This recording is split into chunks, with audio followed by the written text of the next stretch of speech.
காஞ்சிபுரம் மாவட்டம் ஸ்ரீபெரும்புதூர் அருகே சாலையில் நடந்து சென்ற மூதாட்டி நகைக்காக கொல்லப்பட்ட சம்பவம் தொடர்பாக ஒரு அண்மை செய்தியை தற்போது பார்த்து வருகிறோம். மேலும் விவரங்களோடு இணைகிறார் செய்தியாளர் ரீகன்.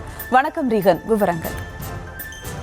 சுபா, காஞ்சிபுரம் மாவட்டம் ஸ்ரீபெரும்புதூர் அடுத்த சேந்தமங்கலம் பகுதியைச் சேர்ந்த மூதாட்டி ராணி கடந்த 13ஆம் தேதி காலை அதே பகுதியில் சென்னை பெங்களூரு தேசிய நெடுஞ்சாலை அருகே முட்புதரில் உடலில் ரத்த காயங்களுடன் சடலமாக மீட்கப்பட்டார்.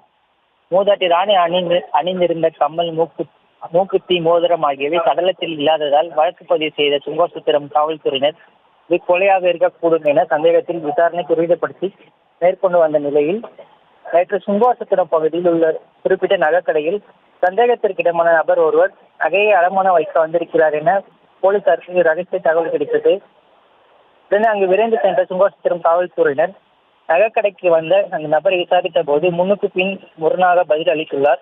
உடனே அவரிடம் இருந்த கம்மல், மூக்குத்தி, மோதிரம் ஆகியவை பறிமுதல் செய்த காவல்துறையினர்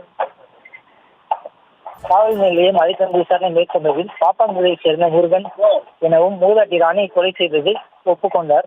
பின்னர் அவர் மீது கொலை வழக்கு பதிவு செய்து நீதிமன்றத்தில் ஆஜர்படுத்தி சிறையில் அடைத்தனர். சுபா,